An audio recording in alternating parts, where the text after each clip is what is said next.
Olá meninas, tudo bom? Hoje nós estamos no nosso 10º dia do propósito Caminhada de Oração 2. Hoje é 1º de outubro de 2017. Desejo que todas tenham um bom domingo. O título da palavra de hoje é Aprenda a Amar a Palavra de Deus. O texto-chave é João 14, versículo 21 ao 27. Vamos ler? Jesus está dizendo aos discípulos, né? Então Jesus disse: Aquele que tem os meus mandamentos e os guarda, esse é o que me ama. E aquele que me ama será amado por meu Pai, e eu também o amarei e me manifestarei a ele. Pularemos para o versículo 23. Jesus respondeu: Se alguém me ama, guardará a minha palavra, e meu Pai o amará, e viremos para ele e faremos nele morada. Quem não me ama, não guarda as minhas palavras. E a palavra que está ouvindo não é minha, mas do Pai que me enviou. Isto vos tenho dito, estando ainda convosco. Mas o Consolador, o Espírito Santo, a quem o Pai enviará em meu nome, esse vos ensinará todas as coisas e vos fará lembrar de tudo o que eu vos tenho dito. Eu deixo-vos a paz, a minha paz eu vos dou, não como o mundo a dá. Não turbe o vosso coração e nem se atemorize. Então Jesus está explicando para os discípulos, né? Jesus estava explicando ali que estava chegando o momento dele partir, como que ia ser, e ele disse: Aquele que me ama guarda as minhas palavras. Então nós estamos nesse propósito, aprendendo bastante coisas, né? Eu não sei quais são as suas expectativas com esse segundo propósito, mas eu estou percebendo que Deus está nos puxando para um nível bem mais sólido, né? Expandindo a nossa consciência, expandindo o nosso entendimento, abrindo outras coisas diante de nós. Mas de tudo isso, o mais importante é a palavra de Deus e a oração, né? Todo aprendizado, ainda que quer que seja na palavra, se ela não estiver, se ela não estiver firmada na palavra, você tem um conhecimento e não tiver com oração, não vai ter o efeito que teria que ter, né? Então, eu quero dizer para as irmãs mais uma vez, desde o início, desde a primeira caminhada, eu disse isso, né? Que nós temos que amar a palavra. Mas isso é um aprendizado, isso não é de uma hora para outra, não é de uma hora para outra, né? Pessoas que não gostam nem de ler, de uma hora para outra vai amar a palavra. Não é assim, você tem que estar semeando, né? Se despertando para isso. Colocando ali o seu coração, pedindo ao Senhor, peça ao Senhor, Senhor, me ensine a amar tua palavra. E quando você começar a ler a palavra, ler as histórias da Bíblia, começar a entender um pouquinho mais, ler a história de Jesus, dos discípulos, você vai começar a se apaixonar pela palavra de Deus. E Jesus disse que aquele que me ama guarda as minhas palavras. Então, se nós dizemos que amamos a Deus e não guardamos a palavra dele, talvez nós estamos com um amor meio superficial, né? E ele quer nos levar a coisas mais profundas. Outra coisa que esse versículo aqui falou do dia, que quando Jesus partisse, ele ia enviar o Consolador, que era o Espírito Santo, e eu quero agradecer a Gina, que está aqui no grupo, que ela já postou hoje de manhã, antes de mim, né? Ela já está no mesmo Espírito, que ela colocou isso, que o Espírito Santo nos ensinará todas as coisas e ele vai nos fazer lembrar de tudo o quanto Jesus tem dito. Então, às vezes, eu tenho vivido isso, às vezes eu estou fazendo os devocionais, às vezes eu não tenho nem o texto ainda, eu só tenho o título na minha mente do que seria. E quando eu falo, Senhor, eu vou fazer agora, aí começa a fluir a palavra de dentro, né?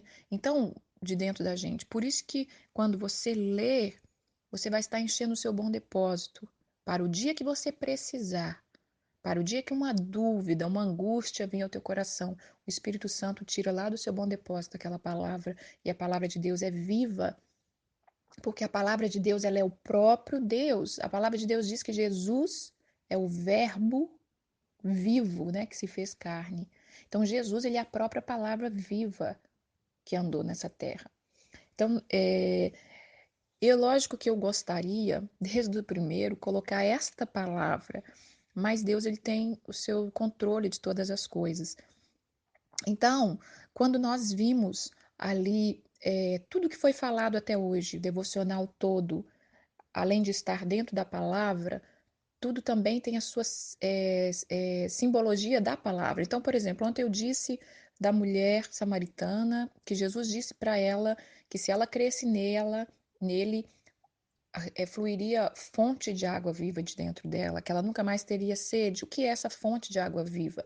É a palavra. É na palavra que nós vamos encontrar essa fonte de água viva, né? Depois eu falei já de um devocional sobre a árvore, que nós temos que ser árvores frutífera, plantada. Essa árvore tem que estar plantada onde? Na palavra. Então, assim, tudo na nossa vida, ela gera-se em torno da palavra. Por isso, nós precisamos aprender a amar a palavra e conhecer a palavra. Vamos para Mateus 7, 24. Todo aquele, pois, que ouve estas minhas palavras e as pratica, será comparado a um homem prudente. Ele vai edificar sua casa sobre a rocha. Então, não cabe a nós somente ouvir a palavra de Deus, né, de outras pessoas ministrando, mas cabe-se a nós a praticar, começar a praticar aquilo que a palavra diz. Então, quando você começa a ler, né, aí a palavra, ela é uma água viva e ela vai te limpar de tudo, todo sofisma. Sofisma é uma mentira com aparência de verdade. E nós vivemos num mundo cheio de sofisma, né? Que fala, né? Vamos supor que uma pessoa fez algo ruim para você, no mundo diz que você não é besta, que você não pode aceitar aquilo, que você tem que revidar, que você tem que se posicionar e com Deus, não, a palavra de Deus diz que você tem que perdoar, você tem que entender por que você está passando por aquele processo. Às vezes Deus está te quebrantando e você vai ter que baixar a bola, engolir calada, entender o que está acontecendo, né? Talvez ele está querendo te ensinar mansidão, paciência. Então, assim, a palavra de Deus, ela sempre está indo contra os padrões do mundo. E aqui está dizendo que se nós ouvirmos a palavra de Deus e obedecermos, nós vamos ser como pessoas prudentes que está fazendo a nossa casa sobre uma rocha. E aí nós vamos ter uma casa forte, firmada no Senhor, né? Uma casa com princípios da palavra, não religiosamente, não é aquela coisa, aqui na minha casa a gente não faz isso porque a palavra de Deus falou. Não, é porque você ama o Senhor. E por amar ao Senhor, você entende que aquilo não vai te trazer nada de bom. Então é mais fácil obedecer ao Senhor. Vamos para os Salmos primeiro, capítulo, versículo 2. Nós já falamos esse salmo, que é sobre a árvore que está plantada, né? Que foi o salmo que eu usei, mas ele fala aqui no versículo 2. Tá, primeiro vamos falar do versículo 1 mesmo. Bem-aventurado o homem que não anda nos conselhos dos ímpios, e ele não se detém no caminho dos pecadores, e ele nem se assenta na roda dos escarnecedores. Antes o prazer dele está na lei do Senhor, e nela medita dia e noite. Então, está dizendo de um homem bem-aventurado, um homem abençoado. E esse homem abençoado, ele não anda em conselhos dos ímpios, ele não para no caminho dos pecadores e ele não se assenta à roda daqueles que debocham das coisas de Deus. Quando fala que ele não anda no conselho dos ímpios, quantos conselhos perversos e maus e que poderia destruir a nossa vida a gente tem recebido, não é verdade? Eu vejo isso muito em casamento, quando você está aconselhando casamento, uma mulher, você ouve muito conselhos, a gente ouve da pessoa que a gente está aconselhando quantos conselhos ruins ela recebeu, e até a gente mesmo às vezes recebe alguns conselhos, né? Vamos supor que às vezes a gente está passando algum problema no casamento e você conta para alguém e a pessoa fala: Nossa, você tem que dar um basta nisso, porque você não merece isso, você é uma jovem tão bonita e blá blá blá. E às vezes aquilo é uma armadilha do inimigo, né? Você precisaria talvez ter um pouquinho mais de paciência, um pouquinho mais de oração, firmeza. Daqui a pouco você está jogando fora uma grande bênção que Deus te deu por causa de um conselho do ímpio. Então, se nós estivermos firmados na palavra, os conselhos que não são da palavra não vão nos afetar, porque nós conhecemos a verdade da palavra, né? Então está falando aqui que esse tipo de homem é bem-aventurado. Se você quer ser uma pessoa bem-aventurada, abençoada, você vai ter prazer na palavra do Senhor e nela você vai meditar dia e noite. Então, por isso, nós precisamos aprender a ler a palavra. Para finalizar, vamos em Josué, capítulo 1, versículo 8. Quando Moisés morre e Josué se levanta, né? Deus levantou Josué para começar a guiar o povo para alcançar a terra prometida. Deus fala com Josué para ele ser forte, corajoso, mas eu vou no versículo 8. Deus continua falando com Josué: Não cesse de falar deste livro da lei. Antes medita nele dia e noite, para que tenhais cuidado de fazer segundo tudo quanto nele está escrito. Então fará prosperar o teu caminho e será bem-sucedido.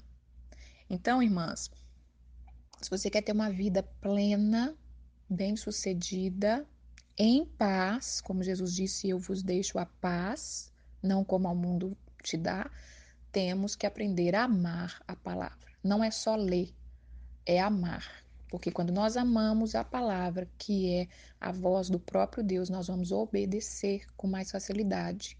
Não é só um livro de regras, né? E comece a ler a palavra de Deus. Lê um pouquinho, né? Eu quero ler a Bíblia toda esse ano, mas eu quero ler um capítulo por dia. Mas a pessoa não tem tempo de ler um versículo, não faz nada, nem um versículo, nem um capítulo, nem chegou o final do ano, não leu nada. Leia alguma coisa. Comece com campanha dos Salmos. Eu vou fazer uma campanha dos Salmos, eu vou ler um salmo por dia. Se não conseguiu ler ele todo no momento da manhã antes de trabalhar, lê um pouco mais à noite. Vai devagarinho, vai semeando na sua vida. Quando você vê, você vai colher, né? Não deixar quando eu tiver tempo. Eu vou entrar de férias daqui uns dias, então eu vou ler. Não, faça pouco para você já semear, né, mais para frente. Dedique-se à palavra de Deus, porque ela é tudo na nossa vida. É ela vai que vai até nos levar a um nível de oração mais profunda. Porque se nós não conhecemos o que Deus pensa, o que Deus quer de certas situações, como é que nós vamos orar? Né? Às vezes nossas orações vão ser vãs, repetitivas, porque nós não estamos nem orando o que Deus quer, né? E outra coisa, esses devocionais, às vezes abre um pouco o nosso, expande um pouco os nossos tópicos para orar, né? Aí a gente sai um pouco daquela oração rotineira, que é só pedir, lamentar e falar dos mesmos problemas. Então, quando você começa a falar com Deus de outras maneiras, mostrar outras coisas para Deus, perguntar outras coisas, ele também vai expandir o vocabulário dele com você. Porque se você não abre o seu vocabulário para Deus de maneira diferente, ele também só vai falar com você na linguagem que você conhece. Porque se ele falar de outra maneira, você não vai entender, né? Então, o que eu quero deixar nesse domingo é isso. Aprendam a amar a palavra. Sabem que os judeus, eles até beijam a Torá, né? Que é a palavra de Deus, a Bíblia, o Antigo Testamento. Então, aprenda a amar a palavra, né? Aprenda, fala assim, me ensina, eu não estou entendendo nada. Porque às vezes a gente, quando começa a ler a Bíblia, a gente não entende nada. Mas vai indo, vai aos poucos. E o Espírito Santo, que é o nosso amigo, nosso consolador, ele vai vir sobre nós e vai nos levar a ter entendimento das coisas de Deus. Amém? Tenha um bom domingo. Faça suas metas para o mês de outubro, umas metas alinhadas com o Senhor. Não adianta nada a gente ter muitas metas se Deus não for o Senhor da nossa vida. Amém? Que Ele traga paz no seu coração, se você está com algum problema que está tirando a sua paz, que Ele traga paz. Recebe nessa tarde, a paz que Jesus falou que nos daria, né? Ele é a paz. E desenvolva mais profundo o teu relacionamento com o Senhor. Amém? Tenha uma boa tarde, tenha um bom mês de outubro. Vamos praticando aquelas dicas do propósito. Não se esmoreça, não esmoreça. Vá de pouco a pouco. Antes pouco do que nada, antes tarde do que nunca, né? Ontem eu estava conversando com uma amiga, a gente estava falando de coisas do dia a dia, e ela falando de algo que ela tem vontade de mudar, mas que ela não consegue. E ela disse: Mas eu vou deixar para o ano que vem. Vou deixar para o ano que vem que eu vou estar com mais tempo. E eu falei, não faça isso. Comece agora, porque ano que vem você já vai estar colhendo os frutos da semeadura que você fez agora. Então, se você talvez está se sentindo um pouco, eu não consigo acompanhar o grupo, eu não consigo, eu não fiz nada ainda. Irmãs, aprenda a vencer isso. Aprenda a ter uma conversa com você e dizer, olha, minha filha, vamos lá, devagar e sempre. Não queira ganhar o mundo de uma vez se você não tem força, você não tem ânimo. Vamos devagarzinho, tá bom? Não fique se sentindo culpada e lamentando, não. Fala, Senhor, me ajuda. E faça aquilo que você pode. E Deus vai te levar a fazer mais e vencer mais, tá bom? Um beijo, fica com Deus.